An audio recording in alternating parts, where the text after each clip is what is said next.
안녕하세요, 버킷랩입니다. 오늘 소개해드릴 책은 헤르만 지몬의 프라이싱입니다. 이 책은 버킷랩에서 운영하는 독서 모임 한 주 한 권에서 39번째로 함께 읽는 책입니다. 이로써 총 11,038페이지째 함께 읽게 되었네요. 지난주 복종에 반대한다에 이어 2주 연속 조금 어려운 책을 읽게 되었는데요. 이번 책은 분량도 많아서 더 읽기 힘드시지 않았을까 걱정이 되네요. 그래도 완독하고 나면 보람도 있고 가격이라는 것을 소비자의 시선을 넘어 판매자의 시선으로 바라보는 힘도 만들어주는 책이니 차분히 읽어보시기를 권해드립니다. 헤르만 지몬은 가격 컨설팅을 비롯한 기업의 전반적인 마케팅 컨설팅 업체인 지몬 쿠어 앤 파트너스의 회장입니다. 그런 그의 저작인 만큼 최근 기업들의 이익에 포커스를 맞추어 가격에 대한 이야기를 진행하고 있는데요. 모든 기업이 결국에는 장사를 하는 것이라면 기업들의 이익은 아래와 같은 식으로 나타내 볼 수 있을 것 같습니다. 수익이 매출이라면 이익은 매출에서 비용을 제외한 순수익이라고 할 수 있습니다. 그리고 수익, 그러니까 매출은 우리 회사의 제품이 얼마의 가격으로 몇 개나 팔렸느냐에 달려있기 때문에 이익을 창출하는 식은 아래처럼 수정해 볼 수 있습니다. 대부분의 마케팅 관련 서적들은 기업의 이익 최대화를 위해서 수량과 비용에 초점을 맞춥니다. 광고나 홍보를 통해 판매 수량을 늘리거나 절세 등을 통해서 비용을 절감하는 것을 통해서 이익을 최대한 끌어올리려 하는 것이죠. 왜일까요? 수량과 비용은 기업의 내부적인 의사결정이 가능한 부분입니다.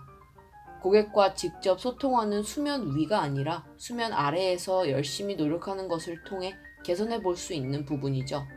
그러나 판매 가격은 소비자의 심리적 저항이 심한 영역입니다. 가격을 갑자기 낮추는 일은 소비자가 브랜드에 갖는 신뢰를 깎아먹기도 하고, 가격을 갑자기 올리는 일은 더욱더 강한 반발을 일으키죠. 그래서 기업은 판매 가격을 올리거나 내리는 데에 두려움이 많다고 합니다. 그러나 이 책 헤르만 지몬의 프라이싱은 이런 가격에 대한 두려움을 이겨내야 한다고 이야기합니다. 가격은 가장 효과적이고 탁월한 말도 안 되는 효율을 가진 기업의 경영 수단이라고 말합니다. 1%포인트의 가격 인상은 기업의 공정 가치를 16% 끌어올린다고 합니다. 가장 작은 노력으로 가장 큰 효과를 볼 수 있는 경영과 마케팅의 수단이 가격인 것입니다.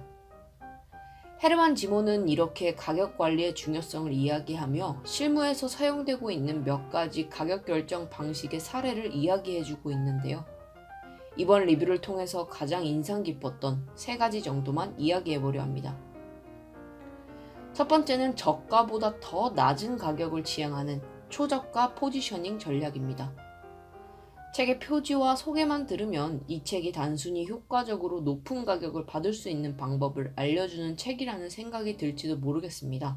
하지만 책은 단순히 고가 전략만 설명하고 있지 않고 기업이 만들어내는 제품 가치에 걸맞는 가격 관리를 하는 것이 좋다는 것을 반복해서 설명하고 있습니다.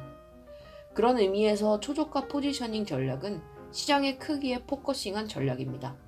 소비자의 입장에서는 단순하게 비싼 제품을 파는 기업들이 더 많은 돈을 번다고 생각할 수도 있지만 늘 그런 것은 아닙니다.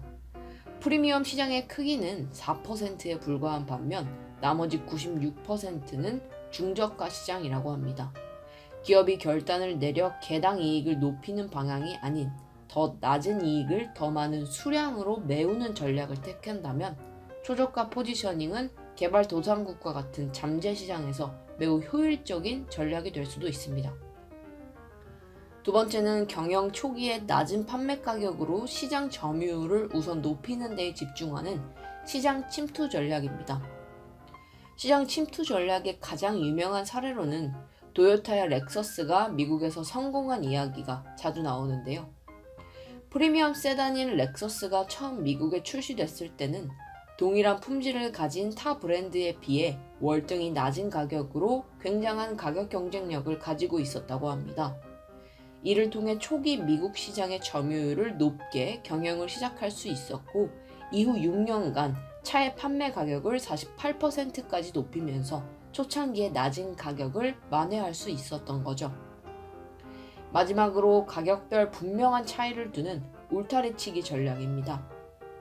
항공사들의 가격별 좌석 클래스 구분이 가장 대표적인 예시가 될 수 있겠는데요. 이 전략은 판매자와 소비자가 가격을 인식하는 방식의 차이를 가장 명확히 보여주는 전략이기도 합니다. 항공기의 좌석은 가격 차이가 큰 만큼 어느 좌석에 있느냐에 따라 받는 서비스가 크게 차이가 납니다. 가장 대표적으로는 클래스별로 배정된 승무원님들의 인력의 차이가 있는데요. 승객 10명당 담당해주시는 승무원님들의 비율은 퍼스트 클래스에 5명, 승무원님들이 배치될 때 비즈니스 클래스에는 3명, 이코노미 클래스에는 1명 정도의 비율로 볼 수 있다고 합니다. 이러한 서비스의 차이가 왜 일어나는지를 생각할 때 소비자는 원가 중심으로 생각하기 쉽습니다. 더 많은 인력을 투입하려면 더 많은 원가가 발생하기 때문에 퍼스트 클래스와 비즈니스 클래스의 차이가 나는구나 하고 말입니다. 하지만 기업의 입장은 조금 다릅니다. 산업별로 실제로 들어가는 원가의 차이는 날 수 있지만 기본적으로 기업이 이렇게 울타리치기, 즉 가격별 차등 서비스를 제공하는 이유는 더 많은 돈을 낼 수 있는 승객이 더 적은 돈을 내게 하지 않기 위해서입니다. 오늘 소개해드린 3가지 가격관리 전략 흥미로우셨나요? 혹시 구독자분들 중에 사업을 하고 계시는 분이 있다면, 특히 불경기에 가격을 올려볼까 고민하고 계신 분이 계시다면 이 책을 읽어보실 것을 추천드립니다. 가격 인상에 대한 두려움도 덜고 다양한 요소를 고려하는 가격 결정법에 대한 아이디어도 얻으실 수 있을 것 같습니다. 다양한 사례를 중심으로 경영에서 가장 중요한 요소인 가격에 대해서 기업의 눈으로 바라보는 힘을 길러주는 책, 헤르만 지몬의 프라이싱이었습니다.